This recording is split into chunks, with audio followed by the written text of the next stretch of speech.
निर्णय 2।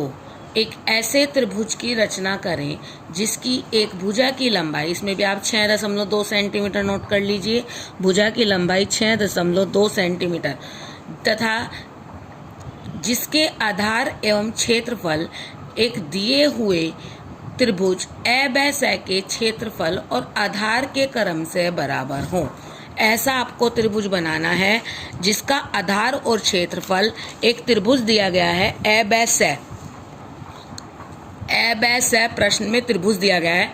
इस त्रिभुज के आधार और क्षेत्रफल के बराबर आपको दूसरा त्रिभुज बनाना है जिसमें इस त्रिभुज की एक भुजा की लंबाई दी गई है।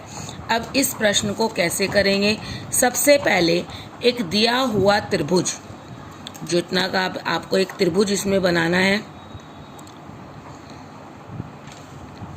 त्रिभुज बना ले।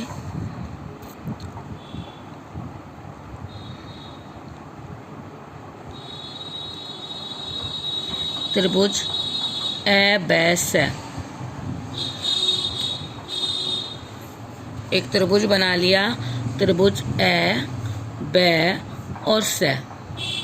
अब आपको इसके क्षेत्रफल और इसके आधार के बराबर आपको दूसरा त्रिभुज इसमें बनाना है जिसमें त्रिभुज की एक भुजा की लंबाई दी गई है। मैंने भुजा की लंबाई बताई थी 6.2 सेंटीमीटर। अब इस प्रश्न को करने के लिए सबसे पहले क्या करेंगे?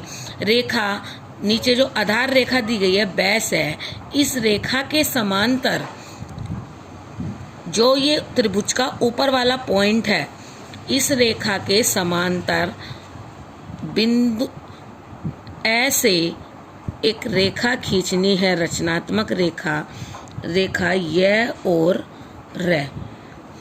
उसके बाद बिंदु ब को केंद्र बिंदु मान करके 6.2 सेंटीमीटर की त्रिज्या प्रकार में लेंगे। मैंने 6.2 बताया और बिंदु ब को केंद्र बिंदु मान करके 6.2 की त्रिज्या से एक चाप लगाएंगे, जो चाप यह रेखा को बिंदु K पर काटेगा। उसके बाद क्या करना है? बिंदु K को ब से मिलाना है और स को भी K से मिलाना है। तो K व स हमारा अभिष्ट त्रिभुज, यही इस प्रश्न का उत्तर है। इसमें भी याद रखने वाले कुछ नियम दिए गए हैं, जो ये नियम है इनको पढ़ना है। इस प्रश्न के अकॉर्डिंग जो जो इसमें दिया गया है, आपको इसका अभ्यास भी आपको करना है।